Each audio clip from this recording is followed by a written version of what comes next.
Bonjour Jean-François Corti. Bonjour. Président et docteur de Médecins du Monde, ONG en première ligne à Gaza sous les bombardements israéliens dans une guerre entre Israël et le Hamas déclenchée le 7 octobre. Une ONG dont les médecins se disent traumatisés par ce qu'ils voient là-bas. Racontez-nous. Médecins du Monde, on intervient dans une trentaine de pays, y compris en France. On travaille dans des zones de conflit, mais aussi sur des enjeux de santé environnementale, sur des enjeux migratoires, sur des enjeux de santé sexuelle et reproductive. Et sur les conflits, donc on est au cœur de ces problématiques géopolitiques et aussi sanitaires et médicales. On intervient notamment au Liban, à Gaza, en Cisjordanie entre autres, mais aussi dans d'autres contextes. Je pense à la République centrafricaine, je pense au Burkina Faso. On est dans un temps où il y a un empilement de conflits, de crises qui rend la situation mondiale très instable et les opérations humanitaires légitimes mais compliquées. Sur Gaza, on travaille depuis de nombreuses années, y compris en Cisjordanie. Si effectivement il y a une phase historique qui sont les massacres du 7 octobre 2023 du Hamas qui a tué des centaines de civils israéliens, ce drame s'inscrit dans un conflit israélo-palestinien qui dure depuis de nombreuses années et où il y a eu des milliers et des milliers de morts civils et entre autres palestiniens, que ce soit à Gaza ou en Cisjordanie, avant même l'année 2023, dans un contexte de guerre coloniale qui n'échappe à personne. 75 ans d'occupation. Donc depuis un an, c'est effectivement sur Gaza des chiffres qui sont affolants.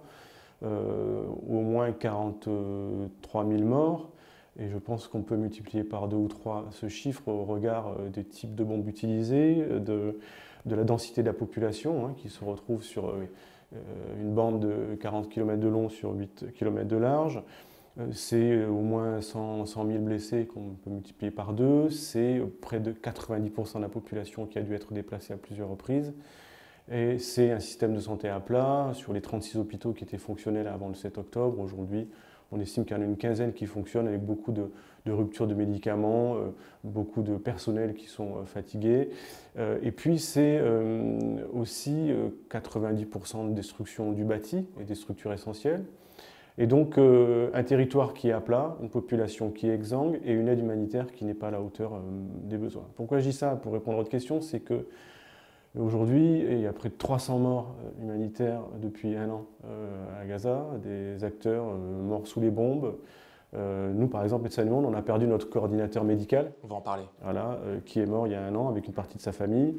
Et un blocus qui a existé pendant 17 ans, qui a été remplacé depuis un an par un siège, c'est-à-dire le siège se différencie du blocus parce que non seulement il y a des privations liées à des entrées de matériel, de biens de première nécessité, mais il y a en plus des bombardements et une destruction massive d'infrastructures. Donc on est dans ce contexte où nos équipes, et c'est une centaine de personnes, travaillent dans des conditions extrêmement difficiles, on va y revenir, et prennent des risques au quotidien pour essayer de faire de la médecine et du soin. D'autant que dès le départ, au lendemain des premiers bombardements israéliens après l'attaque du 7 octobre, les camions d'aide humanitaire ont eu un mal fou à pénétrer dans Gaza. Donc déjà, en fait, la situation était dramatique. Avant le 7 octobre 2023, c'était 500 à 600 camions qui rentraient quotidiennement dans Gaza. C'était déjà très contrôlé. Et il y avait un calcul fait par les autorités israéliennes de ne pas faire entrer non plus trop de biens de première nécessité pour entretenir un certain niveau de privation. C'est connu depuis longtemps. Et donc un territoire qui était déjà extrêmement précaire, où il était difficile de pouvoir rentrer et sortir. Moi, je suis allé voir mes équipes il y a 5 ans à Gaza. Vous rentrez par Eretz, le nord de Gaza, depuis Israël, vous avez l'impression de rentrer dans une prison à ciel ouvert, avec des contrôles à différents niveaux. Et c'est extrêmement difficile aussi de faire sortir des équipes ou de les faire rentrer sur ce territoire qui était déjà une prison à ciel ouvert. Et donc l'aide humanitaire, elle a été d'emblée limitée. On a sorti un rapport sur un an d'activité à Gaza depuis octobre 2023, où par exemple on montre qu'on a pu faire entrer que 4 camions en 12 mois, alors qu'on a des centaines de tonnes de matériel, comme d'ailleurs les Nations Unies, comme beaucoup d'autres ONG, qui sont prépositionnés en Israël ou côté égyptien à Al-Arish, qui sont prêts à rentrer, mais qui ne peuvent pas rentrer parce qu'il y a des blocages administratifs de la part des autorités israéliennes ou parce qu'il y a certains items qui ne sont pas autorisés, qui, selon ces autorités, risqueraient d'être réappropriés par des acteurs militaires. Donc, de fait, depuis 12 mois, c'est entre 20, 30, 50 ou 100, 150 camions qui rentrent chaque jour. Donc, c'est largement sous-proportionné par rapport aux besoins. Et ce tableau que je vous décris, d'insuffisance de l'aide, de destruction des infrastructures, de manque de tout, fait qu'aujourd'hui, on se retrouve avec un territoire qui est revenu à l'âge de pierre et qui est soumis à des épidémies, par exemple, de maladies infectieuses, respiratoires, gastriques. On a vu la résurgence de la polio, qui est quand même une pathologie, la polio qui avait disparu depuis 25 ans de ce territoire, et qui est le symbole d'une difficulté à pouvoir répondre notamment à des critères de hygiène de base. Simplement, je voudrais insister sur le fait que le manque de tout aussi, et les difficultés de faire entrer de l'aide, y compris de la nourriture et de l'eau, fait qu'il y a des poches de famine qui se sont développées, notamment au nord de la bande de Gaza, qui descend progressivement au centre et au sud de la bande de Gaza, au point où dans nos activités, et nous en 3 mois par exemple, on a fait près de 40 000 consultations sur Dar Arbala, cette fameuse zone dite humanitaire qui regroupe Dar Arbala et Al-Mawazi, ces zones qui ont été unilatéralement définies comme humanitaires par les autorités israéliennes. Il y a près d'1,5 million de personnes qui se retrouvent concentrées sur 40 km². Il faut imaginer les conditions de vie, à même le sol, sous des bâches en plastique, parfois certains dorment dans la voiture. Et donc, une population qui aussi vit des taux de malnutrition exceptionnels. Beaucoup d'enfants malnutris qu'on prend en charge. Et c'est une malnutrition qui n'est pas liée à des problèmes climatiques, comme on peut le voir dans d'autres endroits du globe. C'est une malnutrition qui est liée à un défaut de nourriture, à un défaut de soins intentionnel du fait du siège. Donc vous avez aujourd'hui la destruction du bâti et la malnutrition qui fait partie d'une arme de guerre totale, qui est une arme de guerre aujourd'hui des autorités israéliennes. J'allais justement vous poser la question, du coup, transition habile. Pourquoi et comment on peut expliquer que la famine, la malnutrition et la propagation des épidémies soient dépeintes comme des armes de guerre, justement, au lieu tout simplement, pardon, de cibler en fait l'opération militaire pour Israël à destination du Hamas? Vous êtes sur un territoire qui est hyper dense en termes de population, 2,2 millions de personnes, qui aujourd'hui se retrouvent essentiellement sur 2 territoires au sein même de Gaza, le nord, on va y revenir, où il y a près de 400 000 personnes aujourd'hui qui sont coupées de tout depuis début octobre et où pour le coup il y a des dizaines et des dizaines d'enfants qui meurent chaque jour sous les bombes et par défaut de soins. Et le sud, Al-Mawazi et Dar Arbala, où nous travaillons, où il y a 1,5 million de personnes qui sont concentrées et qui ont été déplacées à plusieurs reprises. Il y a donc un siège qui est délibéré, assumé par les autorités israéliennes, qui empêche de l'eau, de la nourriture, des éléments de première nécessité de pouvoir rentrer, y compris du matériel des associations. Et qui a un fort impact sur notamment les taux de malnutrition, sur la capacité de se soigner et donc sur les mortalités. Il y a un article dans le journal Le Lancet, qui est un journal médical réputé, qui estime qu'il peut envisager environ 190 000 morts consécutifs au conflit, direct ou indirect, et je pense que ces chiffres sont réalistes. Ils sont réalistes parce qu'encore une fois, le type de bombe utilisée, la comptabilité des chiffres aujourd'hui, 42 000 morts, ne prend pas en compte tous les morts restés sous les décombres, et ne prend pas en compte tous les morts liés au défaut de soins. Quand vous avez un infarctus, que vous avez un asthme décompensé, un diabète pas bien traité, une insuffisance thyroïdienne, aujourd'hui vous n'appelez pas le SAMU à Gaza, vous mourrez chez vous dans une indifférence et un défaut de soins qui n'est pas comptabilisé, parce que tout simplement l'épidémiologie de guerre, quand vous avez un système de santé qui est à plat, ça ne fonctionne pas bien. Donc au moins 100 à 200 000 morts, au moins 100 à 200 000 blessés, je suis large sur la fourchette, avec, on estime, près de 20 000 blessés qui nécessiteraient d'être pris en charge dans un setup médical de qualité dans la région, parce qu'à Gaza, le service ne peut plus être produit, et c'est des patients qui vont mourir à moyen terme par défaut de soins. Et simplement, la spécificité, on va dire, de Gaza, dans le drame que vivent les civils, c'est que c'est un territoire fermé, donc les gens sont prisonniers depuis le début, n'ont pas pu sortir. On a vu des situations de siège à Alep en Syrie, à Mariupol en Ukraine dernièrement, où dans ce genre de contexte, les civils peuvent en général anticiper, partir, et on a vu des millions de déplacés, de réfugiés en Ukraine, notamment quitter les zones de ligne de front. Et par exemple, dans ces contextes de siège type Mariupol, eh bien, en général, quand le siège s'applique, il reste soit des personnes âgées, des personnes qui n'ont pas pu s'échapper, qui n'ont pas des relais de solidarité, parfois quelques soignants et quelques combattants. Là, à Gaza, personne n'a pu partir. Donc vous avez 2,5 millions de personnes qui sont emprisonnées, et qui sont prises sous les bombes. Et ça a une caractéristique exceptionnelle dans la vie d'humanitaire que j'ai pu avoir depuis 30 ans. Rarement vu une telle violence, je dirais une telle cruauté. Et simplement, l'autre spécificité, c'est qu'aujourd'hui, vous avez des dizaines de milliers d'enfants blessés, amputés, handicapés, orphelins, qu'il va falloir prendre en charge sur des dizaines et des dizaines d'années. Et je ne parle pas de l'impact psychologique, des traumatismes au quotidien, d'ailleurs que nos équipes essaient de prendre en charge. Vous avez en permanence des gens qui depuis 1 an vivent dans un contexte où tous les jours il y a des bombes, parce que vous les entendez sur tout le territoire, il y a des drones, tout le monde a perdu des membres de sa famille, vous vous faites sniper quand vous allez chercher à bouffer, vous allez vous faire soigner. Donc en permanence, il y a cette question de savoir si vous allez trouver à manger ou à boire au quotidien, si vous allez pouvoir vous faire soigner, si par exemple vous allez prendre le risque d'aller faire vacciner votre enfant contre la polio versus le risque de se faire sniper en allant au centre de santé qui a été identifié. C'est ça le quotidien aujourd'hui des Gazaouis qui, de mon point de vue, sont des zombies aujourd'hui. Et ça va être le jour où ça va s'arrêter, des dizaines et des dizaines d'années pour essayer de récupérer cette population qui a été lâchée par la communauté internationale. Justement, là encore, transition nécessaire et habile. Comment vous expliquez la léthargie de la communauté internationale et le fait que la communauté internationale n'œuvre pas, un, en faveur d'un cessez-le-feu, et deux, en faveur de l'acheminement massif. Vous parlez d'inondation de l'aide humanitaire sur Gaza. Comment vous expliquez ce silence, cette léthargie?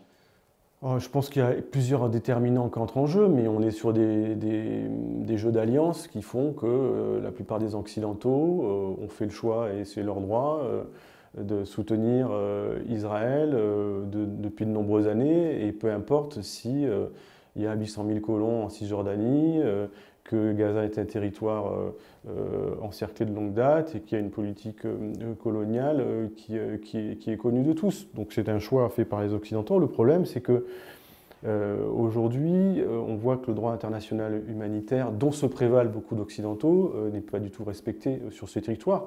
Il n'a pas été souvent respecté dans de nombreuses guerres, en Syrie, aujourd'hui au Soudan, qui est en dehors du scope médiatique, en République démocratique du Congo. Mais si vous voulez l'originalité du contexte à Gaza, c'est que c'est une démocratie soutenue par d'autres démocraties qui mettent en avant et qui défendent en général l'universalité du droit humanitaire international. Ce droit, il est censé protéger les civils, les aidants. Il est censé rappeler qu'on distingue les combattants des civils, qu'on ne doit pas détruire des centres de santé, des hôpitaux, qu'on ne doit pas altérer et empêcher l'aide humanitaire et qu'on ne doit pas tuer des humanitaires. Aujourd'hui, tout ça vole en éclats sur Gaza et en partie en Cisjordanie aussi, et ça commence un petit peu au Liban, on en parlera. Ce qui vous voulez, ce qui est étonnant et ce qui est éclatant par rapport à ce conflit et ce qui se passe à Gaza aujourd'hui, c'est le 2 poids 2 mesures qu'on peut observer des Occidentaux par rapport à la posture qu'ils ont, notamment sur l'Ukraine. Voilà, j'ai pas mal travaillé sur le regard croisé entre le conflit ukrainien et le conflit à Gaza. On voit qu'en Ukraine, les Occidentaux, notamment américains, français, allemands ou autres, ont été à la manœuvre pour soutenir ce régime, et c'est très bien, on ne va pas le reprocher, ils ont été agressés par le régime de Poutine. On a soutenu d'un point de vue humanitaire, politique, militairement parlant, et puis même on a soutenu le droit international humanitaire, et notamment les instances de gouvernance juridique internationale. Je pense à la Cour internationale de justice, je pense à la Cour pénale internationale, qui se sont mobilisés, et notamment aujourd'hui, Poutine est sous le coup d'un mandat d'arrêt international de la CPI. Comme Netanyahou, mais c'est... Non, mais Netanyahou, il n'y est pas encore. Oui, c'est un réquisitoire. Il faut être très précis. La CPI s'est mobilisée rapidement pour lancer un mandat d'arrêt contre Poutine qui a été validé parce qu'il aurait déplacé notamment de manière anormale des enfants d'Ukraine vers la Russie. C'est notamment le premier élément. Mais par exemple, la Cour internationale de justice rappelle, au regard de la situation à Gaza, des bombardements, des mortalités, des privations liées au siège, de l'insuffisance de l'aide, en janvier 2024 et redit en avril 2024 qu'il y a un risque de génocide réel si la situation ne change pas, si l'aide ne rentre pas de manière massive et l'intention génocidaire est objectivée. Dans ces conditions aussi, la Cour pénale internationale et son procureur a demandé à ce qu'il puisse y avoir un mandat d'arrêt international contre 3 leaders du Hamas, dont au moins 2 sont morts, Ismaël Haniyeh et Sinwar, et contre 2 leaders israéliens, le Premier ministre et le ministre de la Défense. Mais on attend toujours les résultats de cette demande. En général, ça prend quelques semaines à 2-3 mois. Là, ça fait plusieurs mois. Voilà. Simplement, ce que je veux dire, c'est que je n'ai pas d'explication précise. Simplement, le 2 poids 2 mesures entre d'un côté les Occidentaux qui défendent, on va dire, le droit international humanitaire dans certains contextes et qui, là, font mine de l'ignorer sous prétexte qu'Israël serait une démocratie. La question n'est pas de savoir si il faut juger une démocratie ou un groupe terroriste. La question, c'est de rappeler que la vie a la même valeur qu'on soit israélien, palestinien ou libanais. Et donc, ce 2 poids 2 mesures, il est absolument insupportable. Le Liban, cette fois, justement, où vous intervenez aussi, près d'1 million de personnes pourraient y avoir été déplacées, c'est un record par les frappes israéliennes. C'est, je vous cite, le même modus operandi qu'à Gaza. On n'est pas encore dans la situation de Gaza, heureusement, mais il y a pas mal d'éléments qui préfigurent d'exactions et notamment de non-respect du droit international humanitaire sur ce territoire aussi, notamment occasionné par les forces israéliennes. Pourquoi je dis ça? Parce qu'il y a déjà environ 2400 morts identifiés depuis moins d'1 an du fait de la résurgence des bombardements, avec une accélération des mortalités depuis début septembre. Il y a près de 10 000 blessés, il y a environ une centaine déjà de secouristes qui ont été tués sous les bombes, il y a déjà 2 humanitaires du Haut-Commissariat aux réfugiés qui ont été aussi tués, et puis il y a environ 1 million de déplacés, pour un pays qui compte 5 millions de personnes. C'est-à-dire que c'est quasiment 20% de la population qui est déplacée sur un territoire qui est en crise économique de longue date et qui a aussi déjà 1,5 million de réfugiés sur son sol, que ce soit en grande majorité des Syriens, mais aussi des Palestiniens et d'autres nationalités. Donc dans ces conditions, vous avez une précarité qui est extrême, près de la moitié de la population qui a besoin d'aide humanitaire.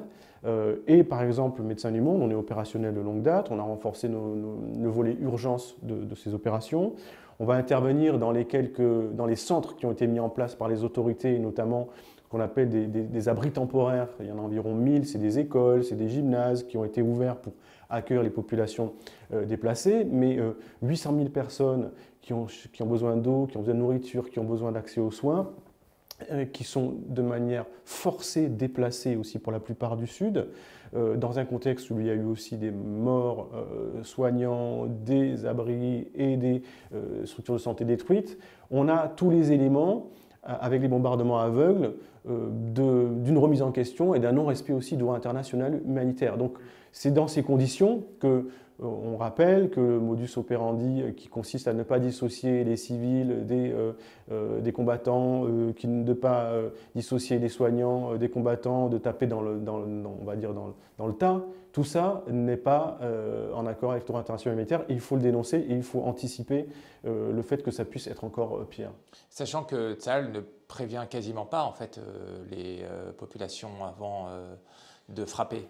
En général, ils préviennent les secteurs qui risquent d'être frappés, mais c'est... Quelques minutes avant. Quelques minutes avant, sur des modalités, ça peut être par Internet, ça peut être par des flyers. Tout le monde n'a pas forcément la réactivité d'avoir de l'électricité, d'avoir un téléphone avec Internet. Et donc, ça n'est pas suffisant en termes de protection des civils. Donc, aujourd'hui, c'est très clair que la demande sur le Liban, s'il faut un cessez-le-feu pour rapidement éviter que la situation ne dégénère davantage. Il faut faire en sorte que l'aide humanitaire puisse se développer. Et depuis ce week-end, par exemple, où les bombardements sont beaucoup plus intenses et à l'aveugle, les humanitaires sont obligés de remettre certaines opérations, les différer, parce que c'est trop insécure, quoi. Il y a trop de bombardements qu'on ne peut pas anticiper.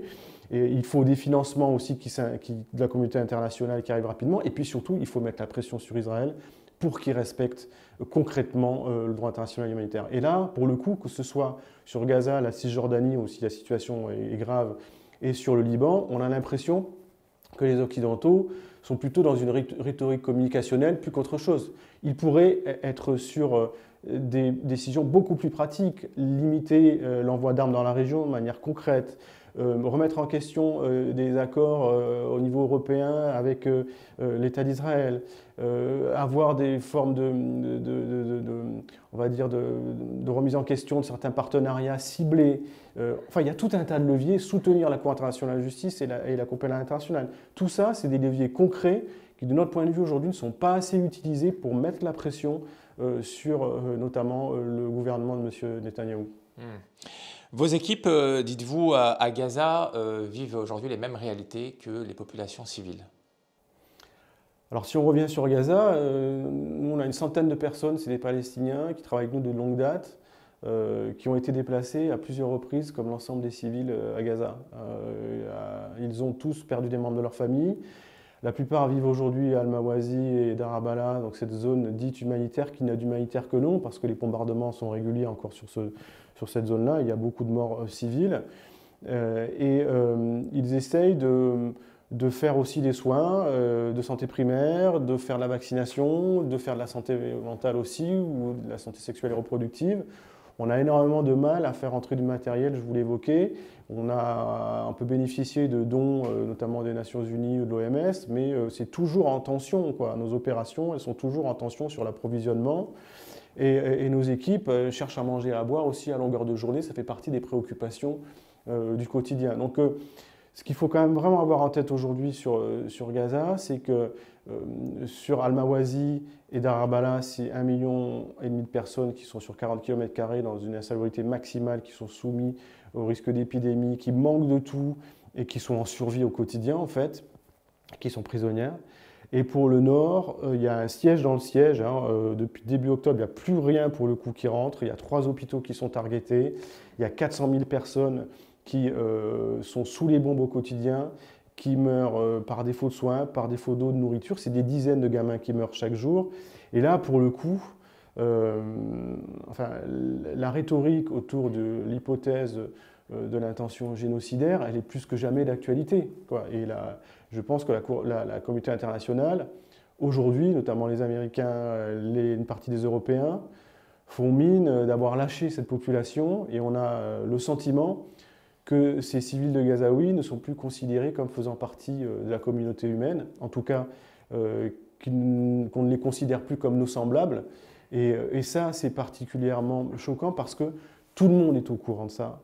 Tout le monde sait qu'il y a des mortalités inacceptables. Tout le monde le voit, même s'il y a beaucoup de journalistes qui ont été tués, Gazaoui, que la presse internationale ne peut pas rentrer et donc tout est fait pour limiter le nombre de témoins. Mais si vous voulez, il y a une forme d'impunité aujourd'hui qui fait que tous les mécanismes mis en place au lendemain de la Seconde Guerre mondiale, de la Shoah, du génocide juif, tous ces mécanismes qui ont été aussi en difficulté pour limiter le génocide rwandais de 1994, ils volent en éclats, quoi. Et on n'a pas le sentiment aujourd'hui que la population de Gaza, encore une fois, fait partie de la communauté humaine, en tout cas mériterait le même respect en termes de dignité, des valeurs d'humanité commune. Et ça, c'est absolument abject en fait.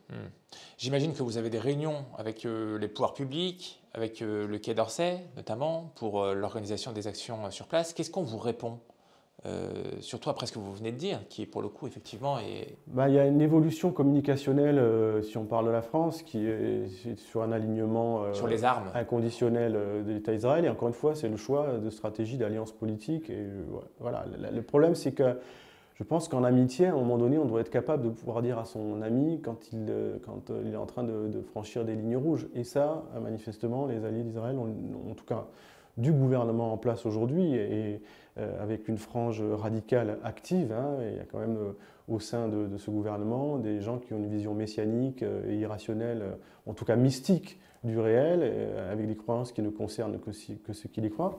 Et donc les autorités, même françaises ou européennes, ont un peu évolué dans leur communication. Ils ont effectivement, Macron a dit dernièrement qu'il fallait arrêter d'envoyer des armes pour alimenter ce conflit, sans remettre en question la légitimité ou le soutien d'Israël, et c'est légitime. Enfin, la France fait partie des acteurs militaires aujourd'hui qui opèrent sur le dôme de fer et qui interviennent lorsqu'il y a des attaques sur l'État d'Israël, et il ne s'agit pas de contester cela. Ce qui est plus préoccupant, c'est qu'on n'arrive pas, à un moment donné, à dénoncer de manière plus flagrante le risque d'intention génocidaire qui éclate aux yeux du monde chaque jour un peu plus. Et ça, c'est très problématique parce que ça veut dire que le droit international humanitaire, il va falloir être costaud pour le défendre dans d'autres contextes où il va être aussi mis à rude épreuve et où on va nous expliquer qu'en fait, le deux poids deux mesures, ça suffit. Et donc, l'enjeu aujourd'hui, c'est de faire en sorte que ce droit international humanitaire, il ne soit pas perçu comme un outil de domination, mais comme un outil de justice. Et ça, c'est compliqué aujourd'hui. Et l'autre point, c'est que on a vu une instrumentalisation de la raison humanitaire à outrance sur ce territoire. Quand les Américains nous ont expliqué qu'ils voulaient faire un corridor humanitaire maritime depuis Chypre pour faire venir des bateaux pour aider les civils de Gaza, c'était une aberration opérationnelle et en fait une instrumentalisation de cette raison humanitaire pour ne pas être dans le vrai, qui est de condamner pourquoi l'aide est nécessaire. Et pourquoi l'aide est nécessaire? C'est parce qu'il y a des bombardements indiscriminés, parce qu'il y a un blocus opéré par l'armée israélienne, et simplement, oui, je termine sur ça.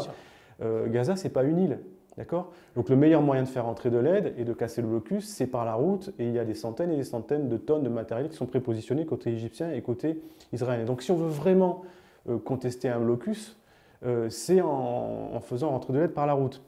Et le paradoxe des Américains, c'est qu'ils nous font croire que l'aide peut rentrer par la mer, alors même qu'ils alimentent l'armée israélienne qui est en responsabilité, qu'ils alimentent en armes une armée dont ils veulent contester le blocus. Donc on marche sur la tête. Vous voyez, il y a une espèce de paradoxe.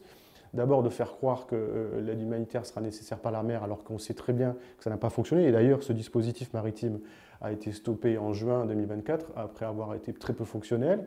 Mais on voit comment, au travers de la sémantique humanitaire des États, c'est une manière de dépolitiser le contexte et de ne pas être dans le dur du politique. Et le dur du politique, c'est de condamner les raisons qui font qu'il y a un besoin d'aide, il y a un blocus, il y a des bombardements indiscriminés, il y a une remise en question du droit international humanitaire, il y a un risque de génocide. Et ça, les Américains, ils ne vont pas sur ce terrain-là. Et donc, c'est en ce sens que je parle de dépolitisation des ayants droit, donc des Palestiniens, où on ne va pas dire ils ont droit à la vie, on va simplement dire ils ont droit à de l'aide. Et ça, c'est un détournement de la raison humanitaire qui, de notre point de vue, est inacceptable. Je voulais juste vous faire remarquer avant que l'Égypte, c'est ce qu'on avait proposé à l'Égypte, justement, l'ouverture de ce corridor humanitaire et justement d'accueillir des Palestiniens chez eux, mais l'Égypte n'en voulait pas comme la plupart des pays arabes. L'Égypte a une position qui n'est pas très claire aussi. Elle a reçu quand même des dizaines de milliers de Palestiniens depuis un an, mais effectivement, elle n'a pas envie d'être le réceptacle d'une politique d'expulsion massive engendrée par l'État israélien. Je pense que c'est effectivement discutable aussi dans un contexte d'une telle précarité, d'une telle violence, d'une telle cruauté pour 2 millions de civils palestiniens. On tourne cette interview fin octobre. L'hiver arrive à grands pas. À Gaza, les cas de malnutrition, de polio, dont on a déjà découvert un cas qui n'était plus arrivé depuis 25 ans, vont s'empiler. Quelles vont être les actions de coordination de Médecins du Monde, justement? Nous, on va essayer de bosser avec nos équipes sur Dar Abala, à essayer de faire entrer du matériel, à continuer à faire de la vaccination, de la santé primaire, donc la médecine générale, à faire aussi des actions de santé mentale. Mais chaque jour est un jour d'angoisse pour nos équipes. On ne sait pas si le lendemain on les aura au téléphone. On a déjà perdu un membre de notre équipe sous les bombes. Chaque membre de notre équipe a déjà été déplacé à plusieurs reprises et aussi sous tension en matière d'accès à l'eau, à la nourriture et à l'hygiène. Cher Juste Savon comme tout le monde. Chaque membre de notre équipe a perdu des membres de sa famille. En fait, il n'y a pas d'issue aujourd'hui, si ce n'est un cessez-le-feu, si ce n'est que l'aide doit rentrer et inonder le territoire. Un dernier rapport des Nations Unies rappelle qu'il faudrait plusieurs centaines d'années aujourd'hui de reconstruction pour arriver au niveau même de précarité d'avant octobre 2023 sur la bande de Gaza. Ça veut dire que ce territoire aujourd'hui, il a été rendu et il est rendu invivable de manière délibérée par l'intensité des bombardements, des destructions et par un siège qui est très actif. Et aujourd'hui, c'est encore des dizaines de morts chaque jour à Gaza, alors même que la focale politique et médiatique, c'est plutôt aujourd'hui orienté vers le Liban. Par exemple, demain, jeudi 24 octobre, il y aura une conférence internationale à Paris organisée par le président Macron pour essayer de mobiliser les fonds, l'attention politique et médiatique sur le Liban. Et moi, j'y prendrai part au nom des organisations internationales françaises. Et évidemment, je vais évoquer la situation au Liban, les difficultés de travail et la nécessité des mesures politiques drastiques pour pouvoir anticiper et éviter que le Liban ne devienne un jour Gaza. Mais je rappellerai aussi qu'aujourd'hui, à Gaza, il y a 2 millions de personnes qui sont à l'agonie, quasi, je dirais les mots sont importants, mais quasi en phase d'être achevées, c'est de ça dont on parle, avec un risque d'intention génocidaire qui chaque jour se confirme un peu plus. D'autant que le 5 novembre 2023, effectivement, vous en parliez, vous avez perdu un de vos collègues qui s'appelait Maïsara Rayes. Il avait 28 ans. Vous le disiez aussi, tous vos collègues palestiniens ont perdu leurs proches, leur maison. Pardon, je vais être un peu schématique dans ma question, mais est-ce que quand c'est des Arabes, c'est moins grave pour la communauté internationale? Ce qui est clair, c'est qu'on a vu une différence de traitement médiatique et politique, en tout cas communicationnel, sur la mort des humanitaires. Il y a près de 300 humanitaires qui sont morts, dont un de nos collègues, vous l'avez rappelé, et c'est en fait une majorité de Palestiniens qui ont été tués. Il y a aussi beaucoup de soignants qui ont été tués. Et beaucoup de membres de l'UNRWA, l'Agence des Nations Unies, qui apporte une aide ultra nécessaire aux Palestiniens, et pas d'ailleurs qu'à Gaza, mais aussi en Cisjordanie, aussi au Liban, entre autres.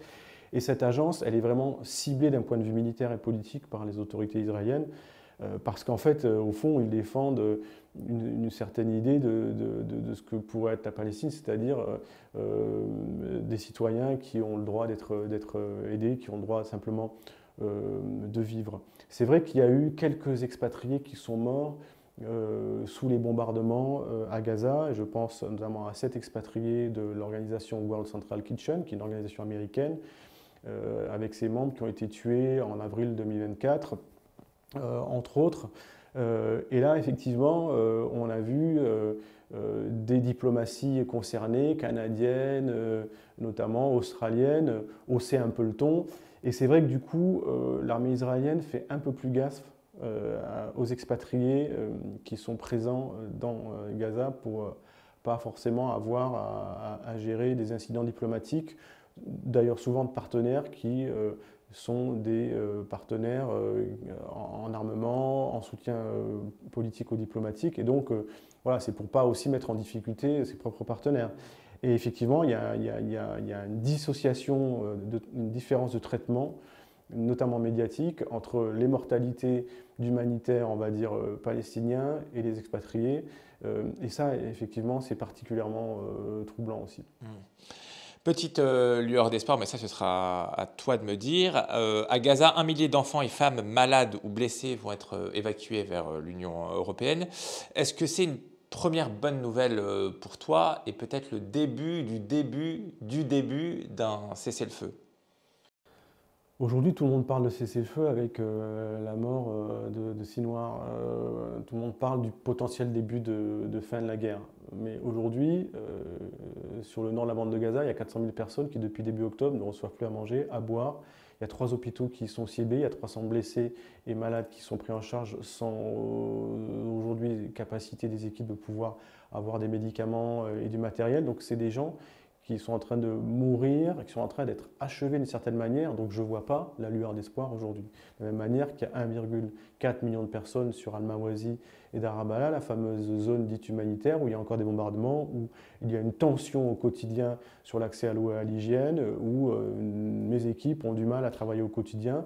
Donc la lueur d'espoir, je ne la vois pas aujourd'hui, tant qu'il n'y a pas un cessez-le-feu direct et tant que l'aide ne rentre pas massivement aujourd'hui, simplement pour assurer la survie à court terme. Là, je ne parle même pas de vie à 15 jours, 3 semaines, je parle d'une vie, une survie au quotidien, parce que lorsque vous n'avez pas d'eau potable, vous pouvez mourir du jour au lendemain. Donc il y a déjà eu plusieurs blessés qui ont pu être exfiltrés, entre guillemets, via l'Égypte, quelques dizaines d'enfants qui ont pu aller en Europe, pris en charge. Donc cette annonce de 1000 blessés qui pourraient être pris en charge à l'international, c'est plutôt évidemment une bonne nouvelle pour eux. Ça va simplement s'étaler sur plusieurs jours ou plusieurs semaines. C'est une intention communicationnelle. Mais aujourd'hui, la tendance mortifère, elle est toujours très active. Et le drame en cours des Gazaouis, il est toujours très présent. Et moi, aujourd'hui, j'ai aucun espoir parce que l'objectif politique de ces destructions massives, il n'est toujours pas clair pour personne. Ça fait, et ce sera ma dernière question, ça fait depuis plus de 20 ans que tu es engagé dans l'humanitaire. Est-ce que le Liban, est-ce que Gaza, c'est ce que tu as vu de pire? Clairement, la spécificité de Gaza, dans sa dramaturgie et sa cruauté, c'est que c'est 2 millions de personnes qui sont enfermées sous les bombes et qui ne peuvent pas s'échapper. Et ça a un caractère exceptionnel, avec une destruction à plus de 90% de l'habitat, avec l'aide qui ne peut pas rentrer, avec autant de morts d'humanitaires, ce qui ne s'est jamais vu dans un conflit contemporain. C'est une situation particulièrement exceptionnelle. C'est vrai qu'il y a eu des séquences morbides aussi importantes. Je pense au bombardement de Mossoul par aussi une coalition internationale qui a rasé une ville et qui a probablement fait des milliers de morts et dont des civils parce qu'à un moment donné, il fallait combattre l'État islamique et que dans une stratégie militaire, raser toute une ville, c'était une priorité.